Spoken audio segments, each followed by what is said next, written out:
que c'est toujours très agréable de participer à un prix des lecteurs, la voix des lecteurs dans ce cas-ci. Une grande qualité d'œuvre, une grande diversité aussi, même s'il y a des points communs. Par exemple, le retour au pays natal, le retour aux sources et puis la quête identitaire. Vraiment le caractère éclectique des livres qui ont été sélectionnés, ce qui permettait d'offrir un panel, on va dire, assez large aux lecteurs. Donc j'ai trouvé que de ce point de vue-là, c'était vraiment une riche idée. Enfin, nous l'avons trouvée très intéressante, très stimulante. Et nous avons particulièrement apprécié le choix de cette année. Celui qui a fait, qui a posé le plus de problèmes, c'est Franck Bouys. Il y a des gens qui ont adoré, malgré la dureté des propos du livre, et d'autres qui n'ont pas pu rentrer dedans. Tous les enfants dispersés, c'est probablement celui qui m'a le plus touché. Il y a une vraie voix. J'ai beaucoup aimé le roman Oyana d'Éric Plamondon. Cette quête-là m'a beaucoup touchée. C'est un prix qui a l'avantage de faire intervenir énormément de personnes. Je pense que c'est plusieurs centaines de lecteurs et de lectrices de Nouvelle-Aquitaine. Et donc, le fait de ne pas pouvoir les rencontrer au-delà de la rencontre qui s'est faite par les livres, voilà, c'est aussi ce que je retiens de cette édition-là. Alors, il y a eu évidemment une petite difficulté à faire circuler les livres à un moment. Bon, on s'est arrangé. Étant donné la qualité des livres et la diversité aussi des propos, des sujets et des styles, ça amène forcément à des discussions. C'est tout l'intérêt. Le principe d'un prix des lecteurs, c'est précisément qu'à un moment donné, cette rencontre a lieu, quoi. Alors la rencontre, elle a lieu par les livres et c'est sans doute le plus important. De ne pas pouvoir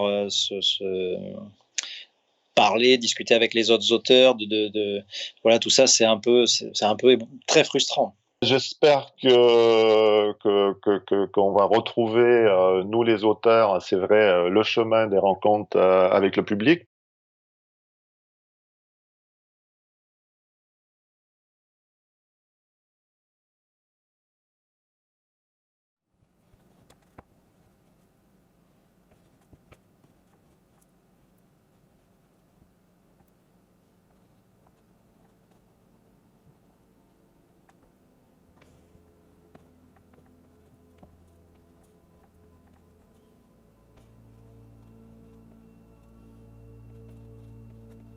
Franck Bouys, né d'aucune femme. Voilà bien un livre dont on ne se défait pas facilement. Il est vrai qu'à part les premières pages qui sont longtemps restées pour moi énigmatiques, le récit lui-même qui s'engage avec Gabriel, sorte d'archange tombé dans le cloaque d'une certaine vie rurale, nous entraîne irrésistiblement dans le voyage que vous nous proposez jusqu'au bout de la nuit, pour convoquer ici Louis-Ferdinand Céline, ou plutôt jusqu'au bout de l'enfer. Traiter de la souffrance, de la condition féminine et de la cruauté humaine est une gageure que vous avez réussi grâce à une histoire polyphonique, grâce aussi et surtout à votre style qui sait se métamorphoser, passant du langage choisi de l'écrivain classique qui aurait pu produire ce roman au XIXe siècle, tant le décor est daté, à celui plus rude d'une femme sans éducation en apparence, de cette femme du peuple qui, du fond de son désespoir et par-delà la mort, fait entendre sa terrible plainte et témoigne en creux de sa sourde révolte. Est-ce d'ailleurs bien un roman que ce Né d'aucune femme ? N'est-ce pas plutôt un conte noir à plusieurs voix où le narrateur se confie 44 ans après avoir retrouvé les cahiers d'une certaine Rose, morte folle dans un asile, avant de céder la parole à cette femme, meurtrière une dernière fois ? 44 ans d'une longue gestation où le doute a dû assaillir ce prêtre, peu destiné à révéler la vérité du monde. 44 ans pour dire enfin « Il est grand temps que les ombres passent aux aveux », avais-je lu dans les pages énigmatiques du début. Mais de quels aveux en fait s'agit-il pour qu'il soit si dur de les exprimer ? Nous voilà prévenus, quasiment sur nos gardes, au seuil d'une découverte qui semble avoir posé un problème moral, même à un homme de Dieu, pourtant habitué à entendre en confession bien des horreurs. Et notre attente ne durera pas.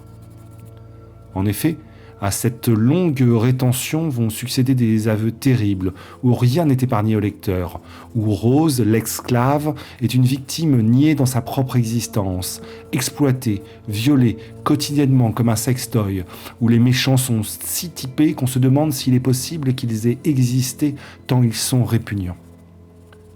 Sont-ils d'ailleurs vraiment conscients de la laideur de leurs actes dans un contexte de violence ordinaire, d'inculture, de sauvagerie latente et permise, où le riche opprime le pauvre, où celui qui aurait pu aider ou dénoncer s'en est empêché tant la barbarie est devenue une manière de vivre, tant la société semble l'encourager par sa permissivité. Bref, tous les ingrédients du conte le plus cruel sont là avec leur situation initiale, leur péripéties et leur terrible épilogue.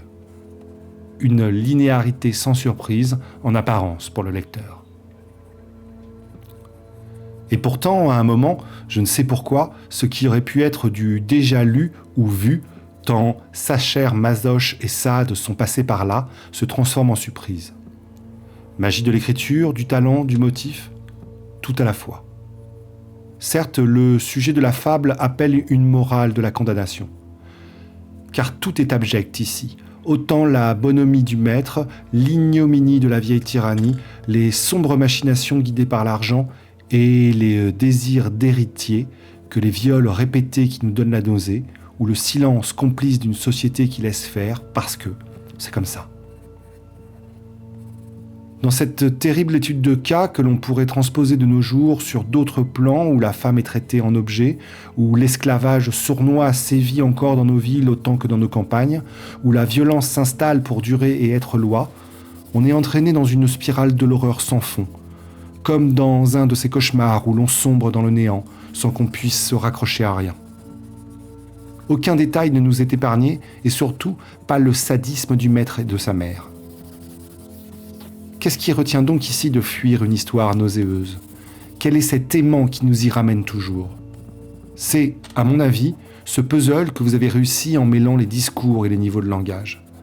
C'est aussi et surtout votre écriture sous les mots de Rose, celle à qui la parole n'est pas donnée et qui témoigne par-delà les silences de l'asile, par le choix des termes les plus justes et les plus sensés, de ces termes qui font mouche, alors que ce n'est pas l'outil sur lequel on l'attendrait le plus.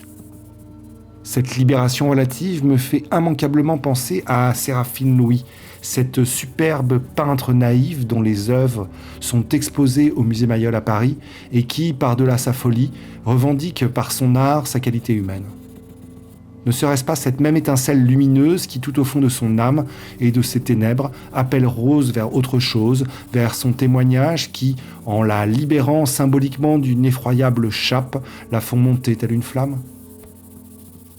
Ainsi, je ne puis que vous remercier de nous avoir livré ces témoignages qui dépassent l'étude de mœurs, nous interrogent sur l'effroyable noirceur de la nature humaine, mais aussi sur les pouvoirs du langage, de l'art et de l'écriture.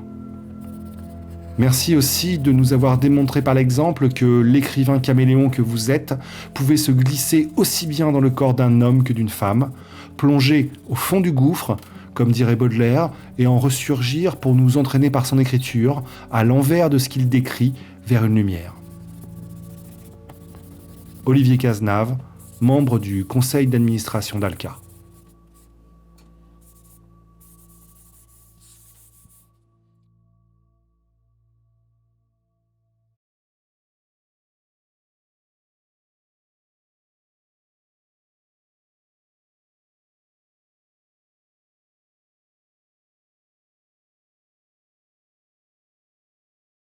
Très très beau texte qui m'a énormément touché. Oui, oui. Parce que c'est un texte de fond d'abord, où je